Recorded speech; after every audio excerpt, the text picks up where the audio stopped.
Radhe Krishna Radhe, Radhe Krishna Radhe, Jai Radhe Krishna Radhe, Radhe Krishna Radhe, Radhe Krishna Radhe Krishna Radhe Krishna Radhe, Radhe Krishna Radhe Krishna Radhe Krishna Radhe. The marriage happens, and now the Bahu comes as Mahalakshmi to home. At least on the first day she is treated as such. The mother-in-law does her arati, and her feet are placed on rose petals. Some place the feet of this Mahalakshmi Swarupa Bahu on grain, and she also comes and presses the feet of the mother-in-law and her husband, etc., etc. The neighbors are also all agog with excitement. The new Bahu has come. Let's go and have darshan. So for the darshan of the Bahu, they also offer dakshina. Everybody is doing balihar, balihar. But what happens after that is the story of every household. I don't know, I'm just guessing. 1 month went by and the mother-in-law's nose is twitching. 4 months went by, the husband's eyebrows are also twitching now. 1 year has gone by, somebody said, Bahu is not well, should we go and see her? Somebody tells the neighbor says, I don't have time. You don't have time? First day you were so eager, now what happened? I don't have time to go every day. 4 years go by. And the husband says, Mem Sahab, aapse kya vivah kiya, hamari life barbad ho gayi. I married you and ruined my life. So, this is worldly happiness. It is not the problem of one family, it is the nature of worldly happiness. You thought there is happiness somewhere and the reality was different. So this Sat Chit Anand happiness is the happiness of God. And that is what the soul is searching for. Ralph Waldo Emerson was an American philosopher of the 18th century. So that was called the Age of Enlightenment. Henry David Thoreau and Ralph Waldo Emerson in New England. So he says very nicely, we grant that human life is mean. But how did we know that it is mean? What is this universal sense of discontent? Except the fine innuendo by which the soul is staking its enormous claim. The dissatisfaction that you are experiencing in material pleasures is the soul's way of saying, this is not my home. I want that happiness. It is the auto-script God has put in your soul, which is guiding you towards the supreme goal, the supreme destination. Now you want to keep on squeezing the happiness out of material things. That is like once, I had gone for a mela in Delhi and Kaka Hathrasi was on the merry-go-round. And he was forcing himself as if he was hating it. But then he was continuing. So when he got down from there, I asked, Kaka, you must be enjoying the merry-go-round very much. He said, Arey Baba, I don't enjoy it at all. I hate it. Why were you on it for so long? The person who owns the merry-go-round, he owes me $25. So I was getting my money's worth out from him. So likewise, you can keep on trying your best to squeeze out happiness, or else you can decide that real love is meant for the Lord. Now, that kind of realization, you can have an event that can shake you up. An event shook up somebody who fell in love with Yoga-shila. Yoga-shila was a very astute and wise lady. She was the daughter of a Brahman living by the riverside in a forest. And a king, son, the prince, came around and saw Yoga-shila and fell in love. So he went to the father and said, I wish to marry your daughter. And the father said, that is impossible. He said, but don't you know that I am the son of the king? The father said, that is all right, but your level of consciousness doesn't match the level of consciousness of my daughter. The prince said, if you don't accept my demand, I will ensure that this entire abode of yours will be destroyed. Now that Brahman was worried, and his daughter was listening. She said, Father, agree to him. Arey no, beti, impossible. I can't give your hand to him. Father, don't worry. Trust me, all will be well. So she went to the prince and said, look, I will be happy to marry you, but not today, after 15 days. The prince said, all right.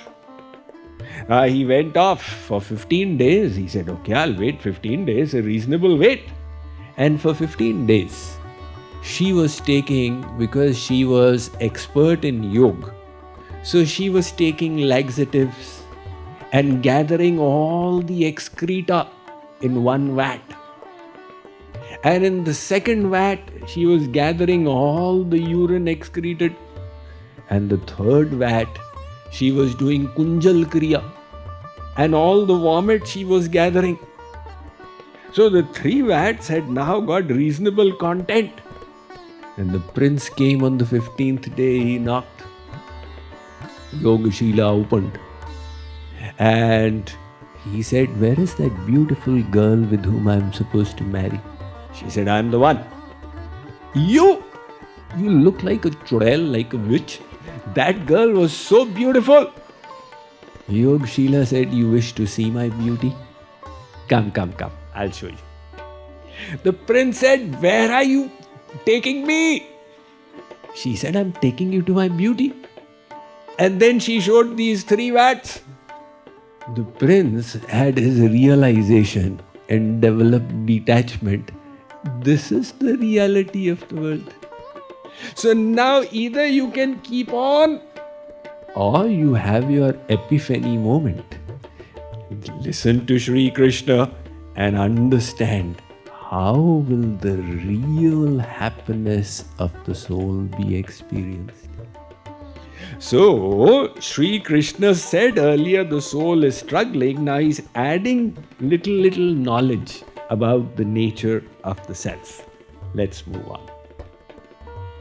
Utkramantam sthitam vapi Utkramantam sthitam vapi Bhunjanam va gunanvitam Bhunjanam va gunanvitam Vimudha nanupashyanti Vimudha nanupashyanti Pashyanti jnana chakshushaha Pashyanti jnana chakshushaha.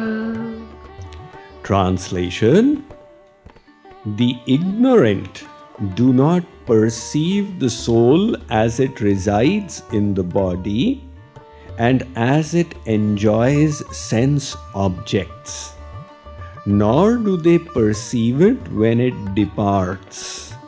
But those who possess the eyes of knowledge can behold it.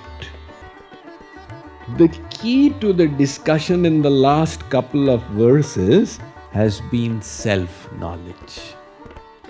And this one is further expounding on it. Self-knowledge is ultimately the foundational thing. One of the great saints of the last century in India has been Raman Maharshi. And whenever anybody would come to him with a problem, he would encourage his disciples to think. He would say that you know your father, mother, husband, wife, son, daughter, but do you know yourself? And if you don't know yourself, all your knowing is coming from the core of ignorance. So somebody would come, Gurudev, I've got this problem, this problem, this problem, this problem. He would say, think, who has this problem? Once a devotee came to him and said, Gurudev, I've got this problem, and don't ask me to think who has got this problem. He said, in that case, think who is saying, don't ask me to think who has this problem. You must strive to ponder, who am I? Now, a person went to an antique and curio shop, and there were wonderful items on display, some from Tibet and some from South India, 7th century, etc. And this person asked the shopkeeper, what is the most amazing item in your shop? The shopkeeper had been listening to the Bhagavad Gita LTP programs.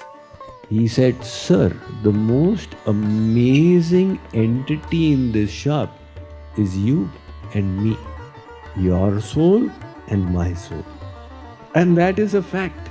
This body is more spectacular than the best masterpieces of Michelangelo and Leonardo da Vinci. But even more spectacular than the body is the soul. And we have no awareness of that soul. We are steeped in bodily consciousness. Now, supposing somebody came and gave you a gift and then left, and you kept on admiring the wrapper of the gift. Oh my God, it's got a velvet covering here, and it's got a silken ribbon, etc., and special decorations and a thank you note. And that person called, how did you like the gift? You say, the wrapper is so fascinating, the ribbon is so exciting. He will be a little confused that why are you praising the wrapper? You've not actually opened it to see what is inside. Likewise, this is the wrapper, and the real thing is inside, which we have forgotten. Sri Krishna says that the ignorant are not perceiving the soul. And why so? The reason is the illusion that the soul has fallen into. One man, he was walking in the outskirts of a forest when he felt a piercing pain on the thumb of his foot. And then he looked and he saw a snake. He said, oh my God, I've been bitten by a snake. He collapsed there and started crying, save me, save me. One man heard his crying and came and said, what happened? Sir, I've been bitten by a snake. So that man started looking, where is the snake? He could not find any snake. He could only find a rope. And then he put two and two together. He said, look, there is no snake here. but there is a thorn that pricked your foot, and you mistook the thorn to be the snake bite. So first deception was that you forgot the reality. And the second deception, that you started believing a distorted version of the reality. Likewise, this material energy Maya has got two powers to it. The first is Avaran Shakti. It makes you forget who you are. Now you no longer remember that I am the soul. And the second is the Vikshep Shakti. It gets you attached to the world of Maya. And now the illusion is thick. In that state of illusion, if a jnani tells you that you are not the body, you are the soul, you will say, what is the proof? I am a man of science. I will not believe anything without proofs. Can you prove the existence of the soul to me? There's a technical glitch in the scientist's effort to discover the soul. The technical glitch is this, that their instruments of knowledge are all material, and the soul is non-material. So the instruments of knowledge are unable to reach God.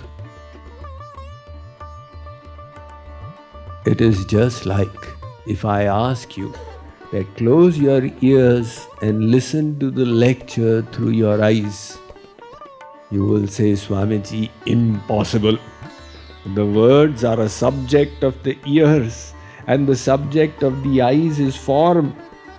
Likewise, God, the soul is divine, non-material. To perceive it, you need non-material instruments, and your instruments are all material. Or to give you another example, there were two friends, street boys. They would live together. One of the street boys was blind. The other would go around begging and bring food for him. One day he was offered kheer, the Indian sweet dish made from milk and rice with sugar. So he said, I can't carry this to my friend, I'll finish it off.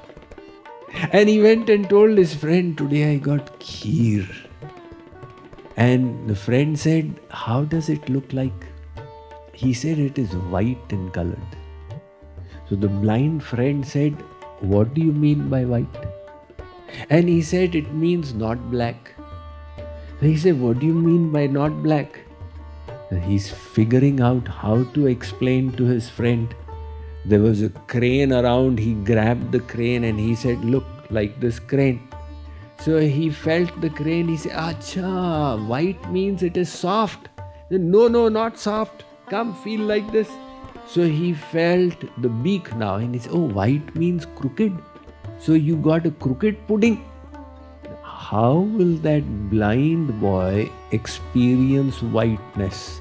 His senses are unable.